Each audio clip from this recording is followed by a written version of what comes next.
So I'm Dr. Robert Farrell. I worked in industry about 20 years as a design engineer for the plastics industry. I designed machinery for the plastics industry. Rose to vice president of engineering. About that time I got a letter from Penn State University. They were starting a plastics program and they were looking to hire from industry, so I decided to change careers. I spent 15 years teaching plastics engineering at Penn State University. However, throughout my life I've always been interested in science and ufology. To me, UFOs is it's a kind of a given. It's like Spock would say, you know, it's logical. So I always believed in them and accumulated quite a bit of information on them. When I retired, I was going to write a book about UFOs, but the audience that I decided I should reach were people who were on the fence or maybe didn't believe in UFOs at all. They would never go into Barnes & Noble to the New Age section and buy a book on UFOs, but they would buy science fiction. So what I did is I buried the science that I was going to put in my books into my science fiction series. But I've been lecturing since about 2004. My first lecture was the one I'm giving today, actually, Science Behind Alien Encounters.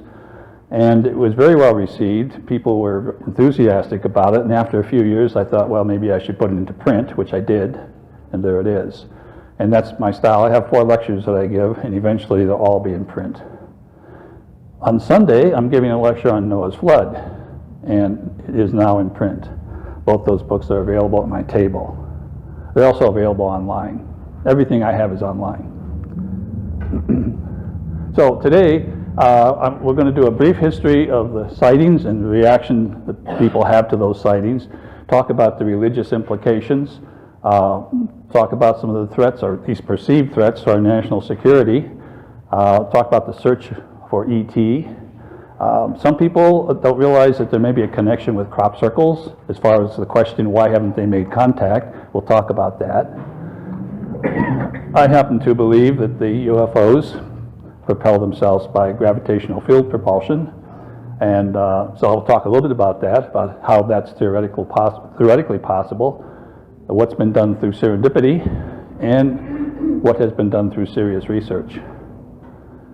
Then I'll talk about how UFOs do the amazing things that credible witnesses have seen them do. And we'll talk about why they crash. I mean, you would think with that technology they wouldn't crash. Finally, this is a new item I've thrown in at the end of my lecture, if I have time, and I think I will. About a year ago, there was an amazing discovery of what's referred to as the mummies of Nazca, Peru. I've been following that, and I'm going to give you a peek at some of the things they've discovered. And then we'll have hopefully time for Q&A. If not, you can come to my table. So Enrico Fermi, who was of course a famous scientist helping to develop the atomic bomb, supposedly had a discussion with his colleagues about how he believed that the universe might be teeming with life, just given the sheer number of stars and possible planets. But this created a paradox for him, and that was, so where is everybody? You know, they should be seeing these aliens all over the place, and we aren't, supposedly. Well, actually, I think they are. If you see one, you can report it to the National UFO Reporting Center, and it's dedicated to the collection of that data. Here's the site. It's a www.NUFORC, which is the National UFO Reporting Center. It's run by Peter Davenport. To date, this year, so far, at least up to about a month ago, there have been 436 reported sightings in the United States. He doesn't go out and verify these. He just collects information and makes it available. Now, MUFON, which is a mutual UFO network, does collect the data, and they go out and investigate. And so they have their own reporting. And I used to update every time I gave a lecture. I would see what it is for this month. But I got tired of doing that. So I said, well, let me just generalize. For the world, typically, there are 500 to 1,000 reported sightings per month. In the United States alone, it ranges from 300 to 800 sightings per month. Canada 40 to 70, United Kingdom 40 to 50, and then the rest of the world 80 to 100. Now, within the United States, California, for some reason, seems to be lead the pack, with 15 to 20% of the reports in the United States coming out of California. Now, in their reporting, MUFON also has a section on what the shape is that people see, and you would think they would be the UFO flying saucer shape. Not true. I mean, they do report on that, but the majority of cases, or at least the highest single percentage, is spherical. And during World War II, and I'm going to talk about that, there were these things called Foo Fighters, which were spherical.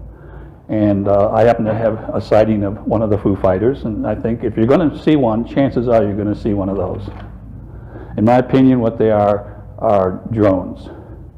They're monitoring our actions. So Foo Fighters became well known, I guess you might say, during World War II. And here's a picture of a Foo Fighter following a Japanese plane. I think it might be a dive bomber, but I'm not sure. And then here's European World War II B-17s. You can see two Foo Fighters there. I gave this lecture in Connecticut a couple years ago to a group called the Army Air Force Roundtable. And by the title of their club, Army Air Force, implied that probably, I would say, 30 to 40% of the people who were in that audience flew airplanes in World War II. So during the Q&A, one of the gentlemen stood up and he said, I flew B-17s in Europe during World War II. I had two of those things follow me. One of them took a nosedive through the wing of my plane. And it didn't hurt the plane, and it didn't hurt the Foo Fighter. So this technology they have, the aliens I'm talking about now, is kind of interesting in that they seem to have this ability to pass one solid object through another. And I'm working on that. That's in my bucket list. And here's one in more recent time. This is supersonic transport, and there's a Foo Fighter. And that's probably what you would see, but a lot of people see more dramatic things than that. So even military leaders and astronauts have seen them. Generally, they're not supposed to talk about it. Here we have MacArthur and Mountbatten from the World War II, and MacArthur made a statement basically saying that the nations of the world will have to unite for the next war will be an interplanetary war. So obviously he was thinking UFOs, maybe Foo Fighters were on his mind. The nations of the earth must someday make a common front attack against the aliens or whoever they are. So that was one of his comments.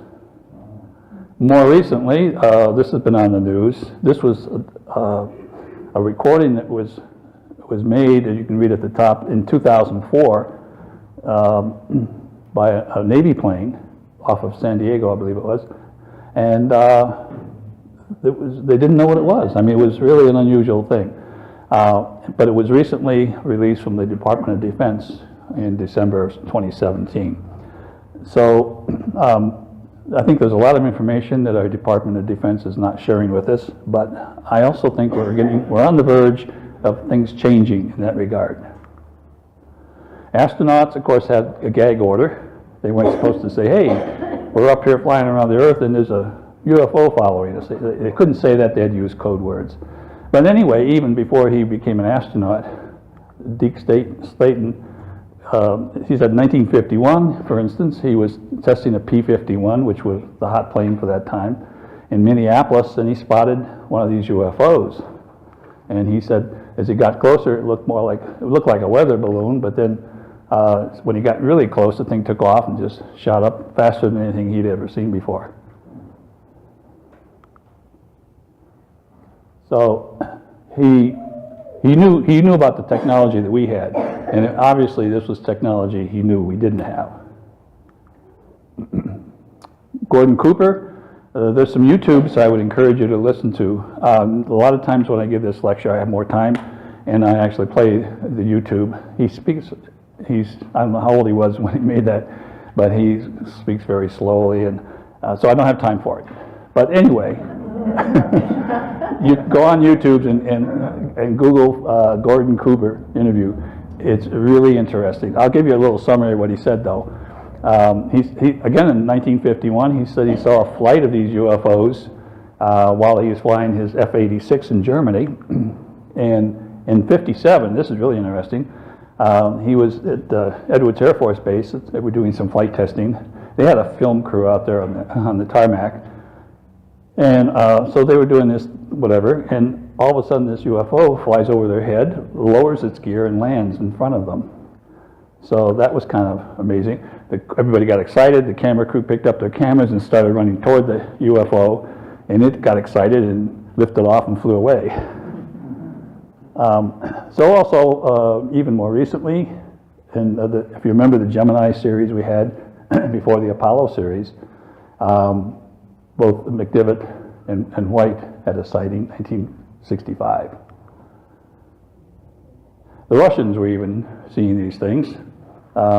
This cosmonaut on his way out to Mir said that they were on their way and there was some type of vehicle that was pacing them.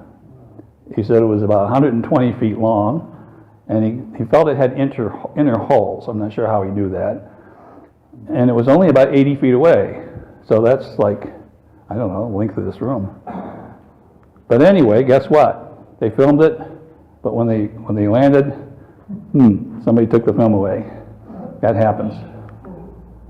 We've had presidents have reports of UFO sightings. Maybe at the time they weren't president. Jimmy Carter, for instance, was governor in Plains, Georgia. He was attending I think it was the Lions Club meeting, he said. And they went out, in the evening they stepped outside. I don't know if it was for a smoke or what. But he looked up in the sky and there was this ball, this glowing ball that kept coming toward him and going away and coming toward him and going away. And he actually filled out a UFO report on that. Now, I think that was a Foo Fighter. Governor Ronald Reagan, also while he was governor, was flying along in his governor's plane, and he looked out the window and he saw this object pacing them. So he went up to the pilot and said, "Have you ever seen one of those?" And the pilot said, "No." And so Reagan said, "Well, follow it." Well, actually, it was following them. And they did for a while, and then all of a sudden, it just took off. And I think, again, it was probably a Foo Fighter. Well, he got home, he told Nancy about it. He wouldn't tell anybody else about it because back then, you know, you'd be crazy if you said you saw a UFO.